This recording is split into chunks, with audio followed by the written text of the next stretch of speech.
Hi, I'm Rachel Downey and welcome to round 2 of the Britcar MSA British Endurance Championship. Coming up on today's show, we bring you all the highlights from the race at Donington Park. Our studio guest Jensen Lunn from Jensen Motorsport and voice of Britcar Brian Jones guide us through the action. And we bring you a qualifying lap from Martin Byford from the Bull Run team. But first, a Britcar pit stop isn't quite like others you may have seen. Duncan Vincent will explain.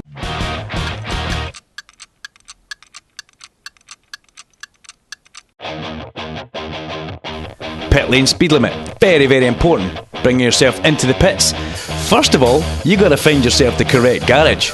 Get yourself stopped in the bay for the guys and let them do their work.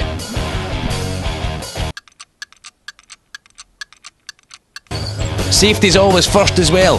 You've got to watch out for fire in the pit stops. Try and cover up any exhaust that might catch flames. Out with the old. The driver must come out first. Get him in his way.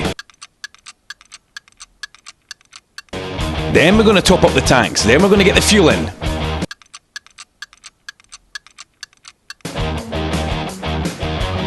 The petrol, very important to get the right amount of fuel in. Got to calculate your fuel on the pit wall as well.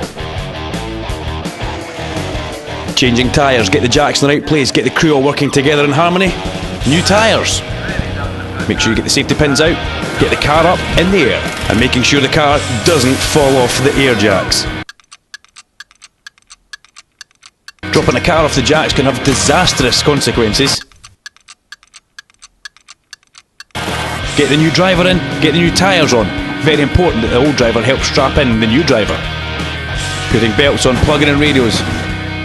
Checking for anything that may be wrong under the hood, topping up levels. Any other business got to be taken care of.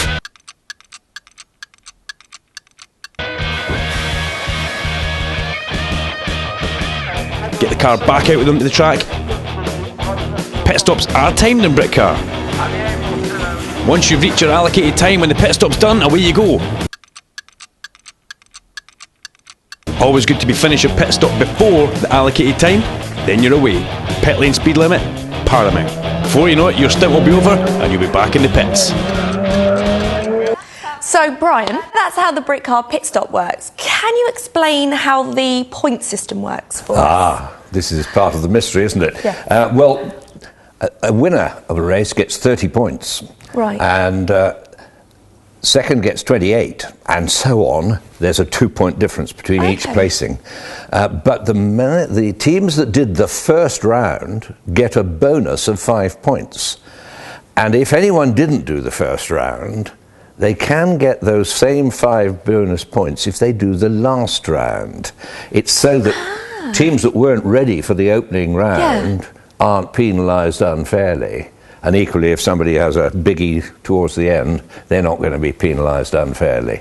But don't forget, there are 4 classes, so this isn't just one team getting maximum points. There are 4 classes, and that depends upon their power to weight performance and so on, which is measured automatically. Yeah. But Class 4, I think, is particularly competitive this year, and at the moment it's being led by Jeff Milam and Steve Guglielmi. And Jensen Lunn, I think, is second with Mark Stewart. Now, this is very, very competitive. We shall see, I hope, some of this during the race. But Class 3 is also very competitive. Yeah. Richard Adams, David Green and Martin Byford. And I believe we will be seeing some of their action during the course of the programme. Brian, thank you very, very much. Now, Danielle went to have a look at the Bull Run Racing team and a look at a qualifying lap. That's Bull Run just behind us. They're practising their pit stops. We'll be talking to them in just a mo with Martin Byford. But Duncan Ado, tell us a bit about Donington Racetrack. Welcome to round 2 of the Britcar Championship. We're at Donington Park this weekend and on the famous Donington circuit. Redgate Corner, beside the Redgate Lodge. You go out of Redgate, you go flying through Hollywood, then the big Craner Curves corner. down through the old hairpin. As you go through the old hairpin, it's under Starsky's Bridge through the Swans curve, then up towards McLean's Corner. It's all flowing all the way through there as you climb up towards Coppice. The long drag and drive out of Coppice, down the main straight, down the Dunlop Straight, underneath where we used to have the famous iconic bridge before we get to the Fogarty S's. The newly reprofiled Fogarty S's through there, and then you're back onto the Wheatcroft Straight, and that is a lap of Donington Park, this very famous circuit. It's 1.95 miles long and it's action all the way. So Martin, would you like to take us through your lap? Okay, so we're just coming down the back straight into the chicane to start a qualifying lap. So out of the chicane, third gear for us, obviously full throttle across the start finish line, give yourself the best start to the lap that you can. Hard to the left hand side down here into Redgate, and as ever braking desperately late to try and carry as much speed into the corner. Quite a late apex here, and then you're heading off down through Hollywood down into Crown and Curves, which is kind of where you have to hold your breath a little bit. It's up into fifth gear for us here, big direction change as you go down the steepest part of Crown and Curves, and then we're into Old Hairpin. Quite a quick minimum speed through there to get a good lap time from the car, and it's a matter of trying to get a good clean exit from the Old Hairpin, because this uphill stretch is very reliant on the exit from Old Hairpin, so you're on full throttle for a long time up the hill. It's a real kind of long slog up the hill there. This corner is called McLean's. Again, it's a matter of kind of trying to be as clean as you possibly can through McLean's to give you a run again uphill all the way to Coppice. Coppice is a matter of kind of a slow in, fast out kind of corner, because it gives you a very long run out of the corner onto the back straight, so you need to be getting off the corner as fast as you possibly can. So it's all about the exit speed off of Coppice, and then for a few seconds at least you got a bit of a breather down the straight while you just select gears and into the braking zone, back to the chicane again to finish the lap. Again, the chicane is a matter of kind of be neat and tidy, carry the speed through, and towards the end of the lap and click the qualifying lap off. So the weather looks a bit iffy today. Do you reckon that it's going to stick? You know what, we've been looking at forecasts all morning. Everyone you check, it says something different. They're all as vague as each other, because I don't think really anybody knows. It's a real mixed bag of weather today, and there seems to be showers popping up, everywhere. So during a 3-hour race, we've got a good chance of getting a bit of everything. Does the rain make you nervous? No, I love Donington in the rain. Excellent. Well, good luck with the rest of the day. Thank you. Okay, let's take a look at the qualifying grid for this race at Donington. In 21st position, we have got Lunn and Stewart in their little Chevron GR8 car, a Class 4 car. Handcrammer, Smith and Cruff, beautiful BMW M3. 19th position, we've got Hart and Fields in another Chevron GR8, the Track Torque car. 18th is the Smith and Smith combination in a G55 Ginetta Cup car. Goal and Randall and the Lotus Elise coming 17th, and 16th it's Melham, Guglielmi and Kane. Invitational Class 4 is Taylor and Tilly in the Ginetta G50, with Brammerman Andrews in a 430 Challenge car. 14th. 13th is Sharp, Jones and Pittard, a Porsche 996 Cup car, Adam Sharp. 12, Clark and Gibson in the M3 Intersport Racing 1, with Webb and Webb in another beautiful BMW M3 GTR car. 10th position is Beaton and Finmore in the Marcos, the first of the Marcoses that we're going to see. 9th position, Phillips and Story 458 Motorsport car. 8th position, Adams, Green and Byford. Keep your eyes on Martin Byford in that Lotus Evora. 7th is Fletcher and Weller in one of the Marcoses. 6th, O'Neill and Huggins, another of the Marcos cars, well up the front of the grid. 5th position, Millard and Heward in the SR2, the Rapier. Keep your eyes on that, the Class 1 car. Lawrence Tomlinson, the owner and the marque owner of the Ginetta G55 car, the Simpson, is in 4th, with Mole and Murrows, another Ginetta, in 3rd. Bailey and Schwartz in the 430 Paul Bailey Motorsport car. And Morcello, Centrano and White, once again your pole sitters here at Donington. And now competition time. For your chance to win 2 weekend tickets to the Britcar race weekend at Brands Hatch, featuring FIA, Formula 2 and International GT Open Championship, just answer this question correctly. What type of car does studio guest Jensen Nunn drive? Is it A, Ginetta G55, B, Chevron GR8, or C, Lotus Elise? To enter, all you have to do is go to www.britcar24hour.co.uk/competition. Join us again after the break.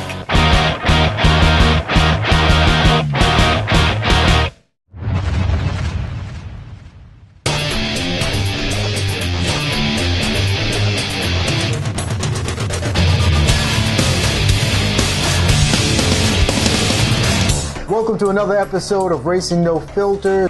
Joining me in sunny California, Bill Wood, and down in sunny Florida, Peter King. We're going to take a look at some of the products HPD has created for the 2012 Honda Civic, and specifically we're going to show you how to install an adjustable sway bar. Until then, folks out there, you take care.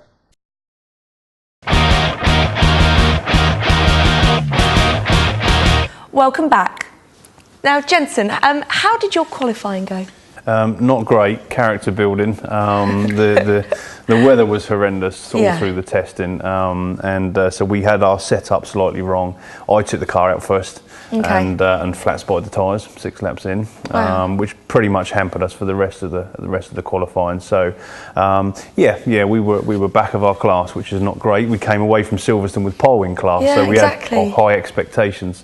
So not happy with that, but So already the weather, everything was beginning to show that effect. Very difficult. Not only was the rain on and off, it was very windy, but the ambient temperature was very low as well. So we just couldn't get heat into the tyres, obviously. So the cold does make a difference. It's not just the rain when people mention the weather. Huge difference, yeah. Pretty much rain or dry, that's a tyre choice, but the actual temperature is critical because there's so many adjustments you can make to the car, especially with the Chevron car. It's infinite how many adjustments you can make. So to try and get it right, and we just got it wrong.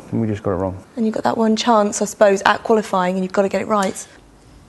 Before the race, Danielle caught up with the team from Track Talk Racing.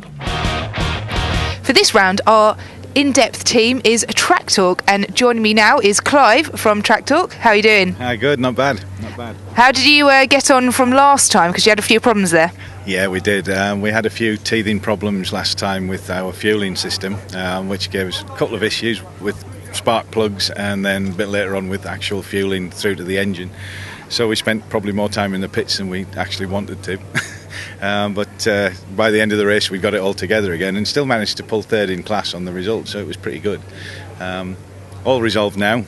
Engine rebuilt, fuel system rebuilt, changed, and we're out again. Brilliant. Everything going smoothly for you today? Yeah, so far. We've just been experimenting a little bit with some suspension settings on the track here because we don't know whether it's going to be wet, dry, indifferent. So we use qualifying mainly to do that. Touch wood, we've got it right, and we'll be having a good day today. Well, it's time to go racing here at Donington, and the cars making their way round on their warm-up lap. And there's a problem there. Jamie Smythe and the Johnny McGregor Ultima, and that's had a failure. That car's broken before he's even made it round to the grid. An absolute disaster for him. Looks like the back right has collapsed on that. While the team get that car out of the way, we are on the grid and we are waiting the clear-up process for that. Swiftly done, as ever by the marshals here at Donington, and we will have the car rolling round for their formation lap, and then straight into the racing start here at Donington. Nothing more exciting than a racing start. You can see a little bit of cars jumping out of position there. Some people getting a little bit too keen on the gas pedal, but we are now racing here at round 2 of the Britcar series at Donington Park, and we head down towards the first corner. We're on board with the Lotus Evora here off Martin Byford's car. Round the outside, not a lot of room there if you go through Redgate 2 abreast, and you can see the driver jockeying with the steering wheel as he heads through Hollywood, and now down through the corner curves, and already somebody in the gravel. It's the number 99 car of London Stewart, the little Chevron GR8 drops it very, very early in this endurance race, and that's just an absolute disaster for them. The Rapier, Miller and Hewitt's car dives up the inside there, and there's all sorts of action further down the field as the Track Talk car getting shown absolutely no respect whatsoever by the Intersport Motorsport car as he come through the Fogarty S's. Oh dear, oh dear, oh dear. An early bath, an early exit for the 99 Chevron GR8 there. Lunn will be absolutely kicking himself, and you can see from this camera angle, you can see the actual gradient that Donington Park sits on. Very up down, very hilly, very flowing. But a happy man gets himself from the gravel trap and back out onto the circuit. We're back racing already, and it's the steward car, the Schultz car at the front, we should say. The number 3 Ferrari 430, Bailey at the wheel of that one as he powers through Redgate Corner, and they'll be flat through Hollywood all the way down through Craner Curves, and just making sure the lap flows together for the first part of it. The Lund steward car makes it back into the pit lane. Again, it's a bit of a disastrous weekend. They had a good one at Silverstone right up until the point that it actually broke, but that's number 34 disappearing off into the gravel trap. Fletcher and Wheeler in the Marcos Mantis, and just managing to keep that car out of the tyre wall at the bottom of the old hairpin. They're not a place where you want to go missing, I can guarantee you that. Not speaking from personal experience, as the Rapier dives up the inside of Marcelo, going in through the newly reprofiled Fogarty S's. There's just a little bit of a faster entry there. There's some water on the windscreen of the camera there. One thing you don't want with slick tyres is some moisture on the track. Danielle, take us through it. I just don't want to interrupt these guys. They're really busy doing a quick fix. I think they went onto the gravel, the splitter's come off, and there's absolutely tons of oil coming out now, and they're just preparing and trying to get back on that track. Thank you very much for that, Danielle. Yes, our team under increasing pressure in the pit lane there, the number 34 team. They will be dying to get that car back out on track. The Marcus Mantis of Wheeler and Fletcher. Anyway, we're back at the Fogarty S's, and that's where all the action seems to be happening. A lot of action there. The number 89 car diving through the Sharp, Jones and Pitcher car. It's one of the Class 4 cars, the Porsche 996 Cup car, Class 4. And yeah, it's nice to see a Porsche here. We see them racing with the touring car package, but you don't have to just be in the touring car package to race your Porsche. You can get them here into Britcar, and number 53 spins it, drops it on the exit of Redgate Corner there. Smith and Smith, one of the Class 3 Ginettas, a G55 Cup car, so they'll be trying to get that thing going from there, as we see the leaders coming into the first corner at Donington Park, Redgate. Marcelo round goes a little. Is that the Lotus Evora by any chance, spinning round on the exit of Redgate through Hollywood?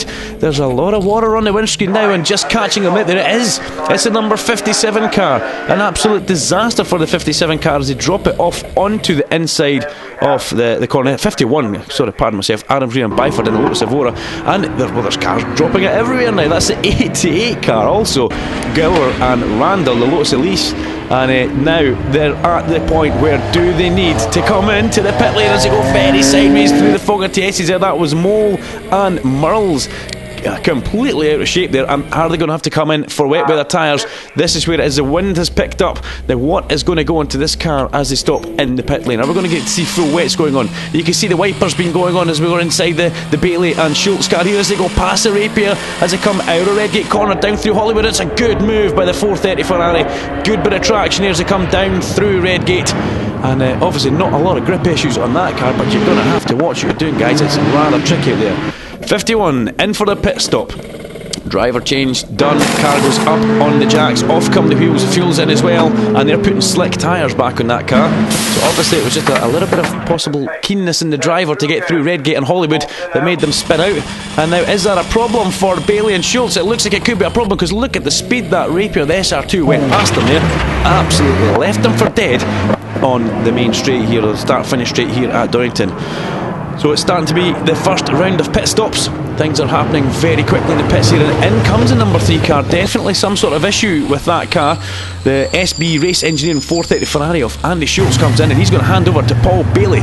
Paul Bailey will leave the pit lane in that car, but you can see there's no real urgency to get into the car there. Everybody's standing back. The speed the Rapier went past it on the main straight, and out comes the gaffer tape.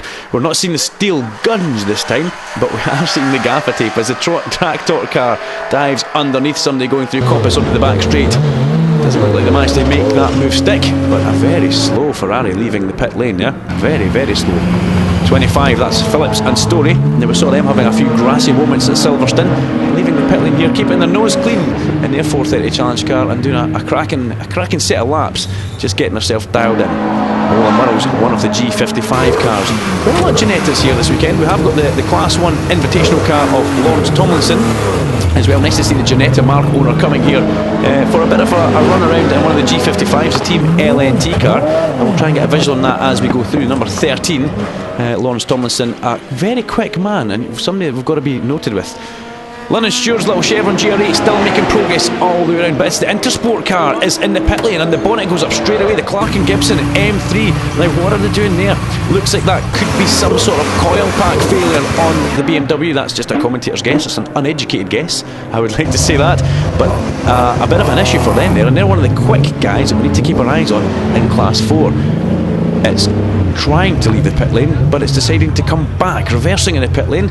Never really been the done thing to do there, as we see a car facing the wrong way just on the exit off McLean's. Very hard to get a visual on that one because it was down in the dip, but more gaffer tape for the Bailey and Schultz car.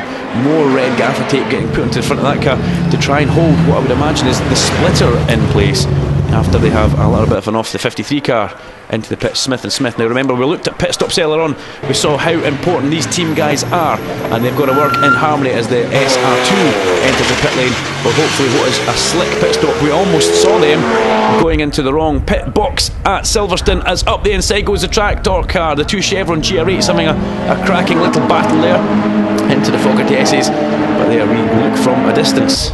I'll look from quite a distance actually at Millard and Heward as they get their little bit of pit work done, and that's going to send them out on the way. The sun now shining here, so obviously just a little bit of a brief shower coming in. The sun is now shining, and that's the end of the first hour. Brian, last time at Silverstone the weather was gorgeous. This time the weather was completely different. Do you think the strategies before the race changed at all? I'm sure that it did, but it's worth making the point that strategy is always changing. Yeah. It's not something which you can decide upon before the race and say that you will follow it blindly to the end. So it's always potentially changing, but in conditions like the ones we had at Donington, where it was typical April showers, heavy showers too, and so the teams were really up against it, and the drivers too. Conditions really were very difficult to predict, and so their strategy would change. They were complaining right before after qualifying and before the race that there was no grip. It was the temperature, which was very cold. See, it's the temperature and so again they couldn't get any heat into the tyres, and of course heat means traction, and that gives them grip to go through the corners. Jensen, you're now to you. Your first lap obviously was very different. You know, how was it so different from your qualifying lap? Again, because the weather just kept changing. The biggest problem we had was the ambient temperature. You know, my strategy for the race really was to just play it by ear. That's all we could do. It just kept changing. Martin is the guy that works on the pit wall with my team, and he calls the shots with the tyres and various things like that. And he had to work extremely hard this weekend. As you mentioned, the weather was so much better at Silverstone. It was very clean. Lovely. Slick tyres, you know, low downforce. It was very simple. Donington was completely different, so he had to work very hard. So the first lap of the race for us was a fact find, and unfortunately our driver decided to end that in the gravel trap. But that's just one of them things. Thank you. Well, see you on the other side of this very short break.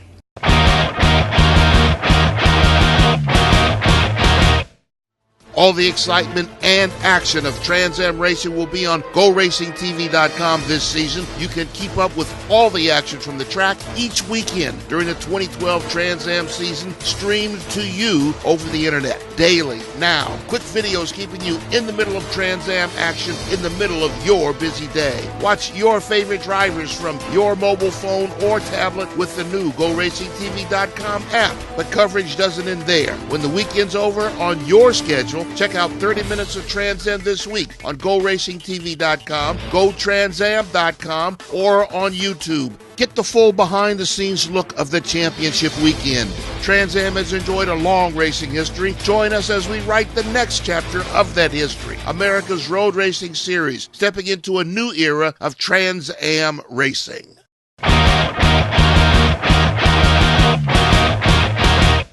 Welcome back. Now, Jensen, we're talking about the weather, how it's affecting the race. First of all, I want to ask you, does it affect the pit changes?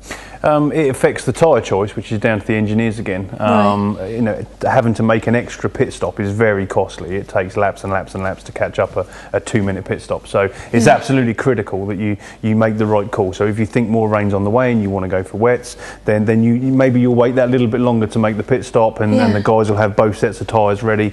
Again, this weekend was all about the weather. So yeah. Really has affected things. And with the weather, actually, before we go any further, if it's very, very cold, we've seen the problems it's having. Does it affect it if it's very, very hot or not? Absolutely, yeah, absolutely. Cars will be down on power if it's very hot. You can actually measure the difference in power from the cars. We prefer the cold air, but where it was so changeable, the track was so greasy, the whole thing was just not good for a GT car. So why would you go back to a race when you're 5 laps down? Never say never. Do you honestly think that you can catch up and make up for those laps? Yeah, we spent a large part of the race running on slicks in the rain, hoping for some of the other cars to come in and put wets on. So then we would catch back up. And it was drivable just about at certain points. And a few cars did come in to get some wet tyres, and we stayed out on slicks, but unfortunately it wasn't the cars we needed to. Yeah. And there was a few cars that span, and you just never know what's going to happen. So again, in the 3-hour race, if we can get back out, even if we're a handful of laps down, we'll get back out and we'll just keep pushing to the flag. So the beauty of an endurance race. Yeah. Safety car, when it comes out, if it comes out a lot in a race, does that ruin a race for you? Like, because you can just get going round and then you have to stop again. Not at all. Actually, it adds a whole new element. We quite often go into a race with not enough fuel on board, hoping for a safety car. Really? All of us are watching fuel loads. We're all trying to get our fuel just right for the amount of laps we know we're going to do. So, for example, Donington, because the weather was changeable, because of the rain and the cold, it was an absolute guarantee there was going to be a safety car. So we actually started the race with not enough fuel to get to the pit stop, because we knew that we could save fuel under the safety car. So brilliant. Yeah. I think that's a well done safety car. Yeah. Well done. Back to all the action at Donington Park.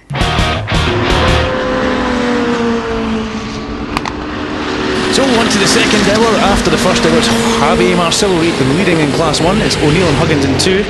A good overtaking manoeuvre there, stuffed it right up the inside, going in towards McLean. That's Andy Bailey there. Schultz is now at the wheel, and that's a huge lock-up going in towards the Fogarty S's. But let's get back to those results. Class 3 is Webb, and Class 4 leaders are Gowran Hall after the first hour. So conditions are still absolutely lovely there, Joe. Yeah, lovely conditions, great circuit, plenty of grip. We had a bit of a moment by the Ferrari there. He was heading into that new final chicane, but he managed to get it round no problem, and we're seeing a driver change here, and this is a great shot of just how quick it is as we head down Craner Curves. As he heads to the inside, he's going to make that stick without too much drama, I would imagine. Yeah, it's a Martin Byford little Lotus Evora. That is a class move there. You can see just how quick you have to be going through that all-important Craner Curve section. It's a place where can we say that you need a little bit of big balls, Joe? I think the whole circuit is, to be honest, Duncan, especially now with that new chicane they put in at the end. It's all fast and flowing. Here's that Ferrari into the pit lane with 50Ps on the front of it. Yeah, huge lock up there, not what you're really wanting to be doing in an endurance race. The guys already at the front of the car, we've got some red gaffer tape on it. They had a bit of a problem with the radiator at Silverstone, remember, and Andy was telling us about some steel guns going in. Yeah, these guys are kept really busy, aren't they? That car there is constantly being taken apart and put back together again in the pit lane. There's more tape going on the front of it, and 3 wide almost here. Lap in traffic under Starsky's bridge. That was Phil Story in one of the Ferrari 458 cars they're trying to get under the minutes. Is that Michael Simpson in the car as he makes his way out in Lawrence Tomlinson's entered the G55? Yeah, the boss of Ginetta, Lawrence Tomlinson, teamed up with his colleague who also works at Ginetta, Michael Simpson, who is one of the finest karters I've ever seen, 3 or 4 times British champion, and nice to see him stepping up into cars. Intersport BMW leaves the pits. That's the Kevin Clark car there. They had a bit of a plug issue earlier on, actually. Not really 100% sure what it was, but we're back down the Craner Curves now, and that is the number 3 car back out on circuit, isn't it? So they've managed to fix the problem, albeit they look a little bit timid, and I think that car's got problems, Joe. Yeah, it's just been a nightmare, hasn't it? We saw this in the first round, and he looks like he's going to try to cruise and limp this thing back towards the pit lane, and the BMW heads back out on track.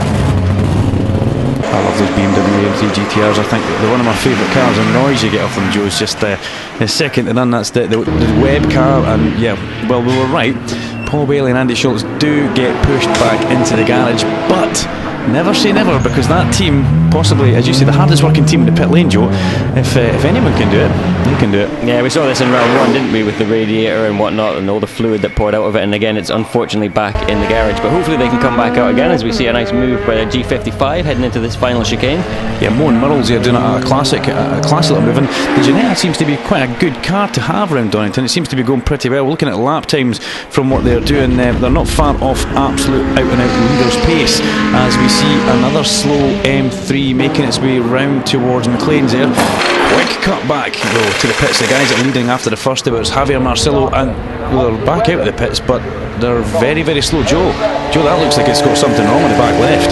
Yeah, that doesn't look great, does it? That's just straight out the pit lane, so potentially a loose wheel there, and another problem in the pit lane as well for a BMW. Panic by the team as they run up to assist their driver, and the car hasn't quite made it all the way back to the garage, but with a wee shove, they're going to get that back. That's a GTS racing car. That's in Class 3, Handcrammer, Smith and Cuff. The Class 3 BMW there, just not quite on it. We're back on board with a little Lotus Evora, and they went storming past the Ginetta there. Yeah, did you notice the sky there, Duncan? Looks like there's rain ahead here, real dark clouds above us. I did notice the sky. I was trying to not look at it though. Donington's really, really slippery in the wet. They say, there's a few wee spots of rain on the camera there as well.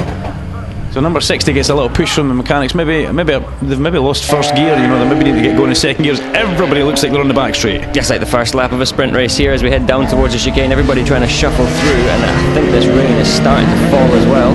Yeah, the Marcelo car was caught back up in the middle of the pack there as the number 60 car made out of the pits and got to the bottom of the old hairpin, and then when it started to go uphill, it stopped. Not the best place to park as the leader is. He's thrown that away, isn't he? He's thrown that away, but Joe, there's also water on the screen. Now, we saw this happening a couple of laps ago when he had a big moment, but there's some water on the screen. Do you think he's maybe been caught out on slick tyres? Everybody's just tiddling round. Yeah, it looks he's not going to get going again from there either. He's stranded in a real nasty place, and you can see the rain on the windscreen. It's definitely slippery now, and it's caught out our leader. Yeah, the Rain X doing a good job there. Not that we're plugging anything. Rain X doing a good job there. It's something that all race drivers have either on their visors or their windscreens, Joe. You really need it when it's wet. I've never had the luxury of a windscreen when I've been racing, but these guys have got wipers, so it can't be too bad. I think it's just the slippery conditions, and like I said before, Donington's renowned for being really, really slippery in these wet conditions, and it's really raining now. Yeah, did you pick up on the aeroplanes that take off from, is it East Midlands Airport is very close? I think it's North Webster. I'm not sure. People say that they don't fuel and it makes the place really slippery. I think it's just a slippery surface, and I think that is Michael Simpson now in the car. So ex-British karting champion Michael Simpson in the Ginetta G55 shared with Lawrence Tomlinson, as we see the Martin Byford Lotus Evora coming in. They get quite a bit of camera time. This car's doing pretty well. We did see it in the grass at Redgate in the first hour, but Tomlinson's car leaves the pit lane. The G55s they're pretty trick bits of equipment, aren't they? There's loads of them in this championship as well. The 55 and the 50 both seem to be great cars for this championship, and Donington in particular.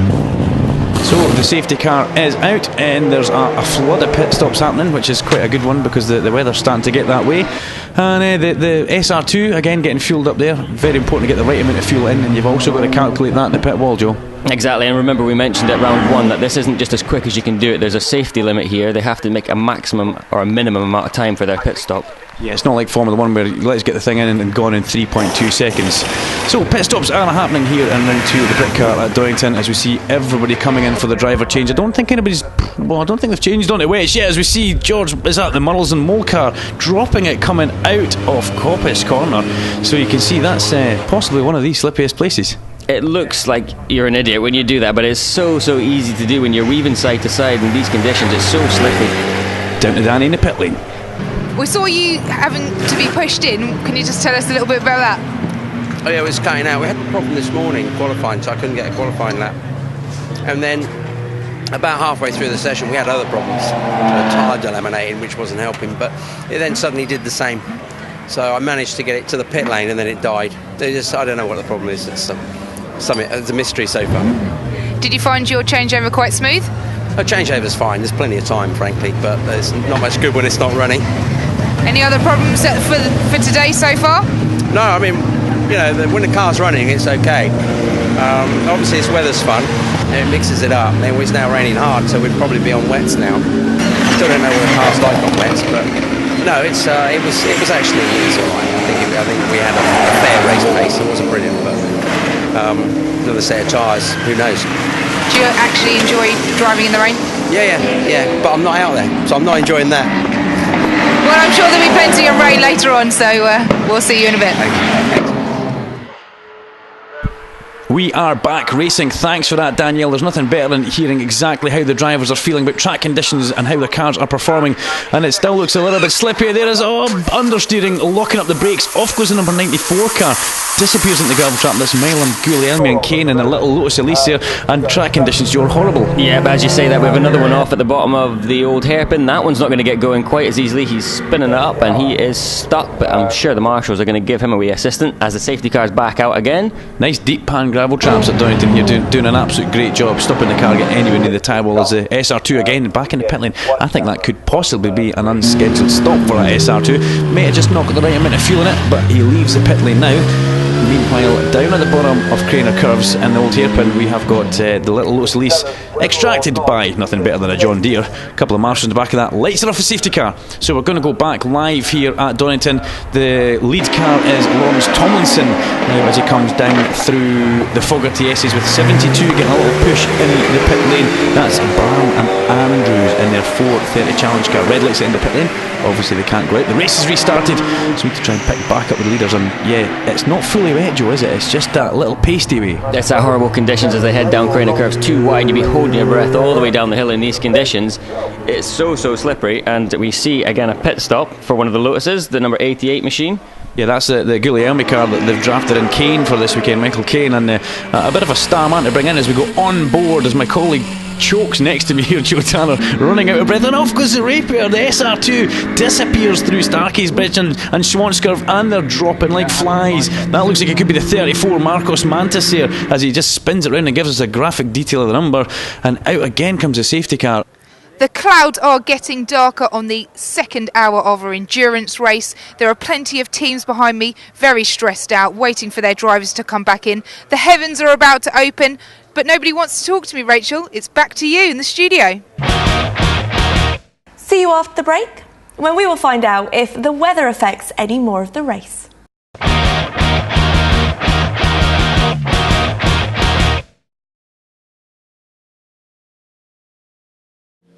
Hi there, I'm Tom Natcher. This is Greg Kramer. We're called the old bastards of racing in many circles.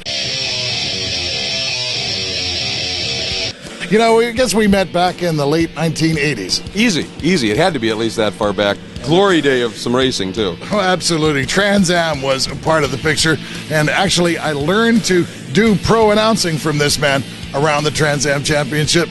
Oh, that is a long time ago. A very long time ago, but I'll tell you what, you take a look at Trans Am racing in the early 90s in particular, the names that were running at that time. But the other side of the story was World Challenge was really starting to come alive at that point. And the names in that, there were sometimes you'd look at the two rosters and go, you know, I'm not sure which one is the most talent. Some amazing stuff from those decades past. And of course, a lot of those drivers also doubling up, running amateur racing in the runoffs. And it was spectacular stuff. Now, GoRacingTV has got all of that action, Trans Am World Challenge, and even some runoff material, all coming up over the next season. That's going to be something to watch. I know. To be able to relive those 2 decades of motorsports from the Sports Car Club of America's Pro Racing Department, Trans Am World Challenge, and then you include the National Amateur Championships, the runoff, the intense battles that unfolded there. It simply doesn't get any better than that, and it lives again right here on GoRacingTV.com. Because I need to spend more time in front of my computer.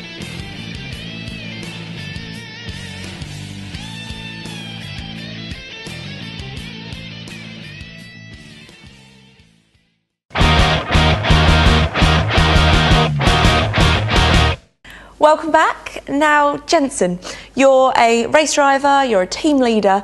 Let's start with your race driving. How old are you when you first started? I was 14 when I started racing, in go-karts, as many of us have. Yeah. From there I went into Formula Ford, did some stock car racing as well, Formula Vauxhall, Formula 3, Toka Formula Renault, British GT, and now Britcar, so done a bit. Wow, and was it always your dream to be a race driver? Oh, absolutely, yeah, from a small kid, yeah, it was, for me, yeah, okay, team boss as well now, that's a means to an end for me, really, to get me into a race car, but yeah, for me, it's always been about motor racing since I was a kid. And so from being a race driver to being the team leader, how did that happen? How did it start? I was winning races, and some of my competitors were asking me to set their cars up for them, and could I build cars for them, and this was back when I was in Formula Vauxhall or Formula Europa. So it's quite a while ago.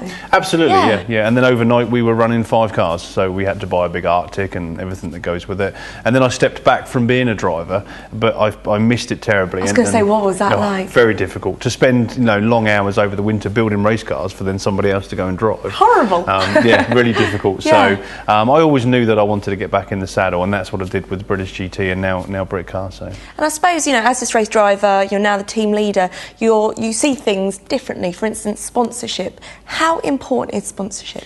Very important at any level, from go-karting right up to a British GT or Britcar. It's very important because that makes the wheels go round. We're in a privileged position to have some good support and some good sponsorship from capital compactors. But I know all the way down the pit lane, it's a crucial part of what we do. Without the advertisers, without the sponsors, many of us wouldn't be on the grid. Yeah. So it's important to get some recognition for them as well, because they make this happen for us. And in 10 years' time, 15 years' time, would you like to still be doing the same thing? Oh, absolutely. Yeah. That's Smart, completely. straight away. Your eyes just lit up. Yeah, completely my aim. Yeah, completely my aim. Where we'll be 10 years from now, I don't know, but we're thoroughly enjoying Britcar at the moment. Fantastic championship. We've made some real great friends up and down the pit lane as well. So I see Britcar as being a part of my team's future for quite a while. Yeah. Brilliant. Thank you very much, Jensen. Well, back to the final hour at Donington Park. So after the other little break we've had there, we're going to go and give you a quick run through of the results so far as they run. It's Tomlinson and Simpson, the Class 1 Invitational car, in the lead, with Mole and Murrells Class 1 overall in second position. First in Class 2 is O'Neill and Huggins. First in Class 3 is the Webb and Webb car in fifth position, and Milliam and Guglielmi still leading Class 4. Oh, and did you see the number 69 car go through the red light there? Oh, I think I did. And off, probably straight out the pits and off. That's the Braham and Andrews 430 Challenge FF course car, and parked in a rather grubby little position at the top of Redgate there as they go through Hollywood. Yeah, not the place to stop, is it? As we see our leader getting stuck in a bit of traffic as they head out through the back of the circuit where the Dunlop Bridge used to be. And he's going to hopefully make his way past here on the right hand side nice and safely. Horrible situation to be in when you're leading the race and you've got all this traffic. You're having to move off the dry line onto the wet part, and he's sensible with it. He's taking his time, but he does need to try to get through these guys as quick as he can. He's behind Sharp, Jones and Pittard in the Porsche 996 Cup car, which is in group or class number 4, not group 4. They can get it together through the tricky little chicane, and then we see a lovely bit of view timing screen. That's what the pit crew see in the pit lane as in comes the Ginetta car. Who is it? That's Michael Simpson, Joe. Yeah, that's Michael Simpson. He's had that helmet since he was probably 8 years old, I would imagine, and that will be Tomlinson getting Simpson back into the car. Yeah, he's double stinting. Yeah, out and back in again. That will just be the regulation. The driver needs to get out and then back in, and the safety car back out on track. Danielle in the pits. So you just came in for a quick pit stop. Did everything go okay? Yeah, it went okay, but we'd actually preferred not to have the safety car there because we could have just fueled to the end and gone. So I'm not quite sure how that'll work out, but we've had so many safety cars I kind of lost count. Any other problems today so far? No, the car's run pretty perfectly. We had a long brake pedal early on, but we managed that with the brake bias moving it to the front. So no, first time out for Mike and I, so we're quite happy where we are at the minute. Well, there's not much time left. Do you feel that you're doing quite well? Well, we don't want the commentators' curse, do we? But yeah, I mean, Mike's driving really well. We've got a decent lead. We're on the right tyres. Might rain, might have a safety car, but fingers crossed to the end. Fantastic. Good luck. Thank you very much. So Michael Simpson steps out of the car with a nice big handshake there with Lawrence Tomlinson after that interview that we had with Danielle in the pit lane. And Lawrence Tomlinson just looks so easy in the pit lane, holding a mug of tea, Joe. Yeah, nice and relaxed there. He's leaving Michael to do a lot of work here at the end of this race, and back in again the car. And there's the number 69 car, the Webb car, coming into the pits there. That'll be their drive-through penalty for possibly ignoring the red light earlier on. That's going to cost them. Could be the class win, I think. A lovely prepared BMW car, which is in Class 3, the James Webb run BMW M3 GTR. I think you're going to have to tippy-toe around in that thing as well. A big V8 engine in front of that. Yeah, exactly. Get temperatures up. That seemed to work quite well with the flashing lights, and better than any blue flag would have done, I would imagine. Absolutely. You'll see these sports car lights coming towards you in a heartbeat as the Porsche has got the legs of the BMW, goes back to the inside here and drives past as they go up towards McLean's, and that's a committed move. The track obviously absolutely perfect out there now. Weather conditions a bit chilly, but And here we see the Mole and Murrells car going up the inside as they go in towards the old hairpin, passing number 60. Is that 60? My eyesight's failing me. I think that was actually 80 of Taylor and Tilly. Yeah, that's our second place, G55. Again, Ginetta's 1 and 2, but I think it might be too late in the day to do much about this man here as we see him heading in towards the first corner. It is the number 13 Ginetta. Again, Michael Simpson behind the wheel, picking his way through the traffic. He can afford to take his time a little bit, but that was fairly easy. Yeah, he's got it all to lose, really, hasn't he? As we see Javier Marcelo's gorgeous big Mosler coming in towards the first corner red gate here. Just to let you know, Tomlinson and Simpson decided who started the race with a flip of a mobile phone. There you go, flip of an iPhone. Or any other smartphone that is available for you. Yeah, they're all as good as each other. So up towards Coppice we see the Mole and Murrells second place car just goes up the inside of Phil Story's beautiful 430 car as they make their way onto the back straight, and the light definitely starting to fade now. We're getting a lovely red sky at night. Yeah, and this guy isn't hanging around, is he? This is our second place car. He's on an absolute qualifier, the 17 G55. Perhaps he can sniff a win, or he needs to be in the ballpark if anything goes wrong with our leader. And here is our leader again. He's got loads of traffic, so frustrating to be constantly having to pick his way through the traffic, but it's nice and dry. Yeah, and you can see the difference in speed there from the last Ginetta that come through. More Murrells were absolutely, the thing was on it, absolutely on it, jumping about, and Michael Simpson just put her patting about with a nice 20 odd second lead right now as we're getting close to the end. Joe Byford in that car. Martin Byford was in touring cars last year, and he's thrown that about like it's the Multec Golf he was in. Yeah, I recognise the name, Martin Byford. That's where I recognise it from, the British Touring Car Championship. It's a little bit more subdued. These guys here take a little bit more time when they're overtaking than the touring cars. Yeah, we had a chat with Martin Byford at Knockhill in the actual Masters building. We were talking about curbs to use at Knockhill Racing Circuit, and such a nice guy, open to some enthusiasm and comments from us, which was quite surprising, wasn't it? Yeah, he was. He strangely enough took our advice, didn't he? Pretty sure he actually threw it through in that touring car. Well, let's not dwell on that. Over the line is Michael Simpson there, takes a checker flag, and he wins for Team LNT. A cracking drive from Simpson and Tomlinson, coming in the invitational class in class number 1. Mole and Murrells finished in second place in the other Ginetta G55 for Optimum Motorsport. And thankfully we got through it. That was tricky, trying conditions for these guys in the Donington today, Joe. Yeah, you wouldn't have predicted that result, I don't think, with the G55. Great result. So let's give you the top results for the guys that finished. The one invitational car was Tomlinson and Simpson leading and winning on the road. 25 second lead and win over Mo and Murrells in another Ginetta G55. In third place was Javier Marcelo's lovely Mosler MT900R, finishing just one lap off the pace. The first car in Class 2 was O'Neill and Huggins in the Marcos Mantis for Top Cat Racing, and Millam and Guglielmi win Class 4, coming home ahead of Class 3 car and winner Adams, Green and Byford.